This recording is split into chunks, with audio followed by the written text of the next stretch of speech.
बच्चों, आज हम लोग पृथ्वी और हमारा जीवन कक्षा 6 का पाठ 1 पढ़ेंगे। हमारा सौर मंडल।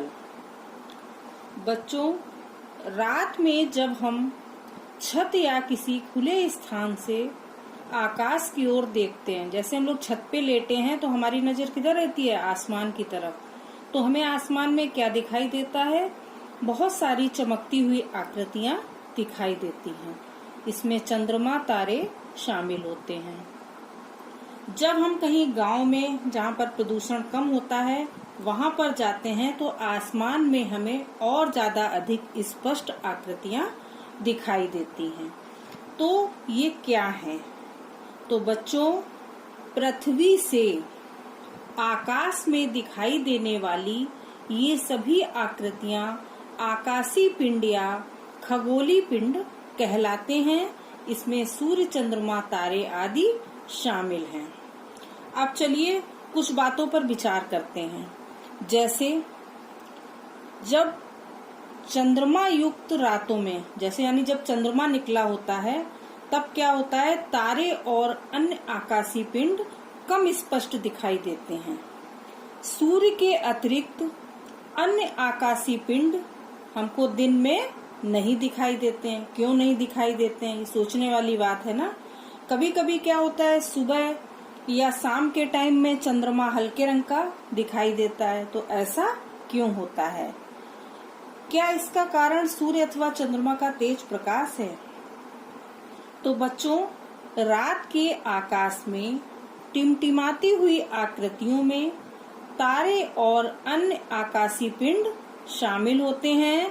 तारे गर्म गैसों के बने गोले हैं। इनमें स्वयं द्वारा उत्पन्न प्रकाश एवं ऊष्मा होती है। किसमें? तारों में। तारे क्या हैं? गर्म गैसों से बने गोले हैं, जिसमें स्वयं द्वारा उत्पन्न प्रकाश एवं ऊष्मा होती है। हमारे आकाश में अरबों तारे हैं। बहुत से तारे हमसे इतनी ज्यादा दूर हैं कि उन्हें हम अपनी आंखों से नहीं देख सकते हैं। उन्हें देखने के लिए हमें शक्तिशाली दूरदर्शी या टेलीस्कोप की जरूरत पड़ती है। हमारा सूर्य भी एक तारा है जो पृथ्वी के सबसे निकट है। रात में आकाश में हमें तारों के समूह दिखाई देते हैं। ये समूह क्या है? कुछ आकृतियां बना लेते हैं। इन आकृतियों को नक्षत्र मंडल कहते हैं। जो हमारा ये इन सब चीजों का अध्ययन करते हैं उनको खगोल विधि कहा जाता है। तो जो हमारे एस्ट्रोनॉमर्स या खगोल विद लोग हैं, उनके अनुसार आकाश में कुल 88 नक्षत्र मंडल हैं। इनमें से आसानी से पहचाने जाने वाले कुछ नक्षत्र मंडल इस तरीके से हैं: ओरियन, अर्सा मेजर, कैनिस मेजर एवं स्मॉल बियर या सप्तर्षि मंडल। प्राचीन काल से ही सप्तर्षि मंडल एवं ध्रुव तारे की सहायता से उत्तर दिशा का निर्धारण किया जाता रहा है। एक तारा निकलता है जिसको ध्रुव तारा कहते हैं। ये उत्तर दिशा की ओर निकलता है। बहुत चमकीला तारा होता है। तो जब ये जिस साइड निकलता है तो ये मान लिया जाता है कि ये एक उत्तर दिशा है। इस तरीके से दिशाओं का निर्धारण किया जाता था। अब बात करते हैं सौर मंडल की।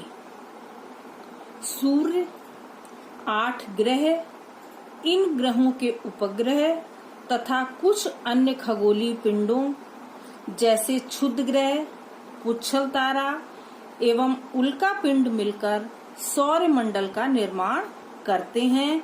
इसे हम सौर परिवार भी कहते हैं। क्यों कहते हैं सौर परिवार? क्योंकि सौर परिवार का मुखिया सूर्य है।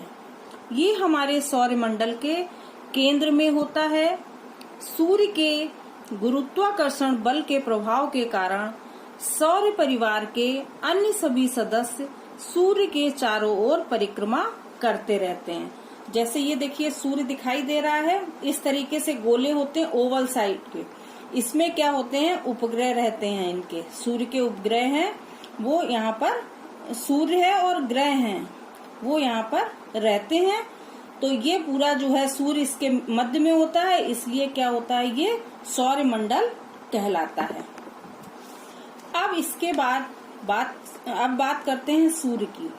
सूर्य सौर मंडल के केंद्र में स्थित अत्यधिक गर्म गैसों का बना तारा है। इसमें मुख्य रूप से हाइड्रोजन और हीलियम गैसें पाई जाती हैं।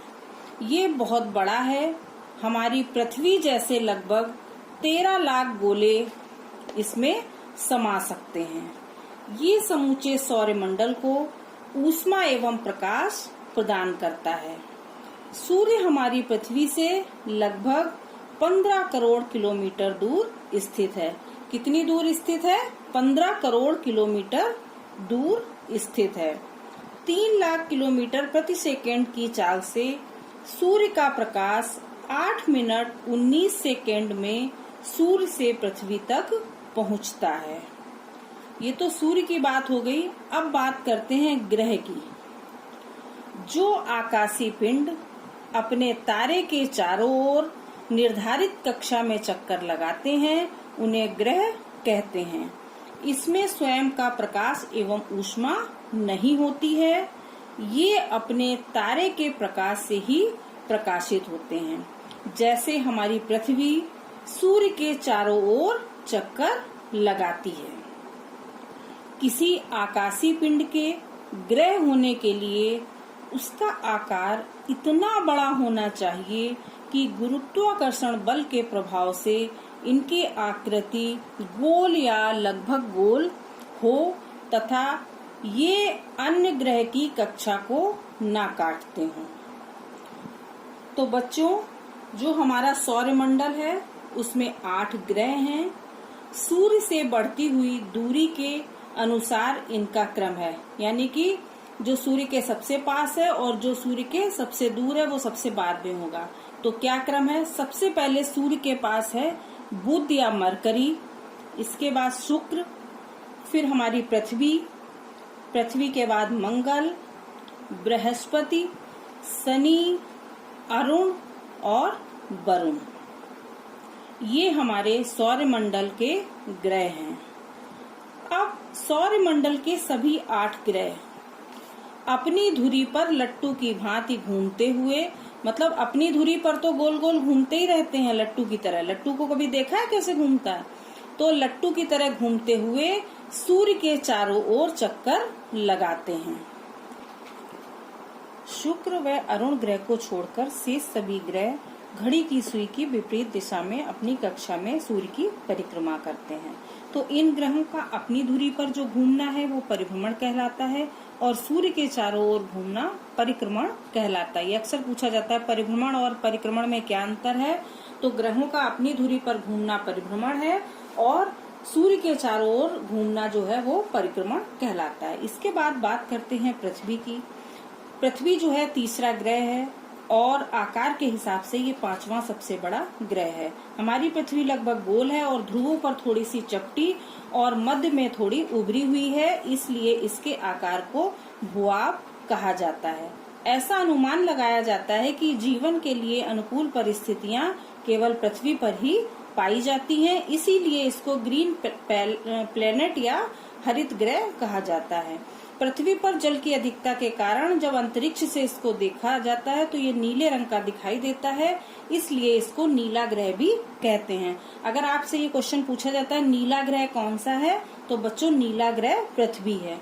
इसके बाद बात करते हैं उपग्रह की। अब देखिए ग्रह की बात हुई थी, अब उपग्रह की बात हो रही है। तो कुछ आकाशीय पिंड अपने ग्रह की परिक्रमा करते हुए सूर्य की परिक्रमा करते हैं। अपने ग्रह की परिक्रमा करने के कारण इनको उपग्रह कहते हैं। जैसे चंद्रमा पृथ्वी की परिक्रमा करता है, ये पृथ्वी का एकमात्र प्राकृतिक उपग्रह है। फिर ये देखिए आपको दिखाई दे रहे हैं सौर मंडल के ग्रहों की तुलनात्मक तालिका दी हुई है। इसमें देखिए 1 से लेके 8 तक सारे ग्रहों के नाम दिए गए हैं। बुध से लेके वरुण तक ग्रह किस कलर के हैं, जैसे बुध है भूरा है, शुक्र जो है हल्का पीला है, पृथ्वी नीली हरी है, मंगल लाल भूरा है, बृहस्पति गुलाबी रंग पर सफेद पट्टियां हैं, शनि जो है वो सुनहरा पीला है, अरुण आसमानी है और वरुण जो है गहरा आसमानी कलर का है, ये बुक में दिया गया है, इसकी तुलनात्मक तालिका दी है। सूर्य से दूरी भी दी हुई है, ग्रह का व्यास दिया हुआ है कि कितने व्यास का किलोमीटर में ये ग्रह का व्यास है। फिर चक्कर लगाने का समय दिया है, सूर्य की परिक्रमा का समय दिया और उपग्रहों की संख्या दी हुई है। अब बात करते हैं चंद्रमा की। ये चंद्रमा क्या है? पृथ्वी का एकमात्र प्राकृतिक उपग्रह है। इसका व्यास पृथ्वी के व्यास का 1/4 है, यानी कि जो हमारी पृथ्वी है उससे 1/4 है हमारा चंद्रमा। ये हमारी पृथ्वी के सर्वाधिक निकट स्थित आकाशीय पिंड है। पृथ्वी से इसकी दूरी लगभग 3,84,000 किलोमीटर है। ये सूर्य के प्रकाश से प्रकाशित होता है, यानी चंद्रमा में अपना कोई प्रकाश नहीं होता है, ये सूर्य के प्रकाश से प्रकाशित होता है। चंद्रमा से परावर्तित प्रकाश जब पृथ्वी के धरातल पर पड़ता है तो चंद्रमा के इस प्रकाश को चांदनी या मून लाइट कहते हैं। पृथ्वी के सर्वाधिक निकट होने के कारण ये रात्रि के आकाश में सबसे बड़ा और चमकीला दिखाई देता है। अब देखिए, बात करते हैं क्षुद्र ग्रह की। मंगल एवं बृहस्पति की कक्षाओं के बीच असंख्य छोटे छोटे पिंड पाए जाते हैं। ये भी सूर्य की परिक्रमा करते हैं, इन्हें क्षुद्र ग्रह कहते हैं। जो हमारे खगोल शास्त्री हैं यानी खगोल विदों के अनुसार क्षुद्र ग्रह ग्रहों के टुकड़े हैं जो करोड़ों वर्ष पहले विस्फोट से बिखर गए हैं। इसके बाद बात करते हैं उल्कापिंड या उल्काश्म की। धूल एवं गैसों से निर्मित छोटे छोटे पिंड अंतरिक्ष में घूमते रहते हैं। जब ये पिंड घूमते घूमते पृथ्वी के वायुमंडल में प्रवेश करते हैं तो घर्षण के कारण ये जलने लगते हैं और तेजी से पृथ्वी की ओर बढ़ते हैं। इसे ही टूटता हुआ तारा कहते हैं। ये प्रायः जो है छोटे छोटे पिंड वायुमंडल में ही जलकर नष्ट हो जाते हैं, जिन्हें उल्काश्म कहा जाता है। कभी कभी ये पिंड पूर्ण रूप से जलकर नष्ट नहीं हो पाते हैं तथा इसका कुछ अपशिष्ट भाग पृथ्वी के धरातल पर पहुंच जाता है। इसी अपशिष्ट पिंड को उल्कापिंड कहा जाता है। अब बात करते हैं पुच्छल तारे की। पुच्छल तारे अथवा धूमकेतु चट्टानों, बर्फ, धूल और गैस से बने आकाशीय पिंड होते हैं। अक्सर ये आकाशीय पिंड अपनी कक्षा में घूमते हुए सूर्य के पास आ जाते हैं। सूर्य के ताप के कारण इनकी गैस, धूल और बर्फ वाष्प में बदल जाती है। यही वाष्प मुख्य पिंड से एक लंबी सी चमकीली पूंछ के रूप में बाहर निकलती है। गुरुत्वाकर्षण के कारण इस तारे का सिर सूर्य की तरफ तथा पूंछ हमेशा बाहर की तरफ होती है, जो हमें चमकती दिखाई देती है। ये देखिए, पुच्छल तारे की पूंछ दिखाई दे रही है ये। इसके बाद बात करते हैं ब्रह्मांड की, यूनिवर्स। आप लोगों ने तारे भरे खुले आसमान में एक ओर से दूसरी ओर तक फैली चौड़ी सफेद पट्टी की तरह चमकदार मार्ग को देखा होगा। ये करोड़ों तारों का समूह है। इस पट्टी को आकाश गंगा या गैलेक्सी कहते हैं। हमारी आकाश गंगा का नाम मंदाकिनी है। जो भाग पृथ्वी से दिखाई देता है उसे मिल्की वे कहते हैं। इसका आकार सर्पिलाकार तस्तरी जैसा होता है। इसमें लगभग 1 अरब तारे हैं। हमारा सौरमंडल इसी आकाश गंगा का एक भाग है। तो इस तरीके से करोड़ों आकाश गंगाएं मिलकर हमारे ब्रह्मांड का निर्माण करती हैं। अब बात करते हैं कि इस ब्रह्मांड की उत्पत्ति कैसे हुई। तो बच्चों, आज से लगभग 13 अरब वर्ष पहले पूरा का पूरा ब्रह्मांड एक गर्म और सघन छोटे गोले के रूप में था। अधिक गर्मी और सघनता के कारण इसमें अचानक विस्फोट हुआ। इस विस्फोट को बिग बैंग कहा जाता है। विस्फोट के बाद ब्रह्मांड तेजी से फैलने लगा। ये फैलाव आज भी जारी है। बिग बैंग की घटना के कुछ करोड़ वर्ष बाद तारों और आकाश गंगाओं का निर्माण होने लगा। वास्तव में आकाश गंगा का निर्माण हाइड्रोजन, हीलियम गैसों तथा धूल कणों से बने विशाल बादल के इकट्ठा होने से हुआ है। आकाश गंगा को बनाने वाले इन बादलों को निहारिका कहते हैं और गुरुत्वाकर्षण के प्रभाव के कारण इन बादलों से गैसीय पिंड बने जिनसे तारों का निर्माण प्रारंभ हुआ। आकाशगंगा के केंद्र में एक विशाल ब्लैक होल है जो गुरुत्व केंद्र का काम करता है। ये देखिए, जैसे ये ब्रह्मांड दिखाई दे रहा है, ये मंदाकिनी और आकाशगंगा, और ये है इसमें सौरमंडल। हमारा सूर्य अपनी आकाशगंगा में लगभग 100 अरब तारों में से एक तारा है। आज से लगभग 5 अरब वर्ष पूर्व मंदाकिनी आकाशगंगा की बाहरी भुजा में हमारे तारे सूर्य का जन्म हुआ। सूर्य अपने जन्म से ही आकाशगंगा के केंद्र की परिक्रमा कर रहा है। वर्तमान में ये आकाशगंगा के बीच की भुजा में स्थित है। सूर्य की उत्पत्ति के कुछ समय बाद उसके चारों ओर छोटे छोटे आकाशीय पिंड और गैसीय बादलों का संचयन होने लगा। इस संचयन के परिणाम स्वरूप ग्रहों, उपग्रहों, क्षुद्र ग्रहों, पुच्छल तारों आदि का निर्माण होने लगा।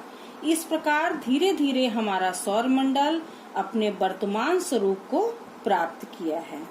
तो बच्चों, ये तो आज जो है हो गया है हमारा पाठ 1 पृथ्वी और हमारे जीवन का, पाठ 1 सौरमंडल एवं हमारा सौरमंडल।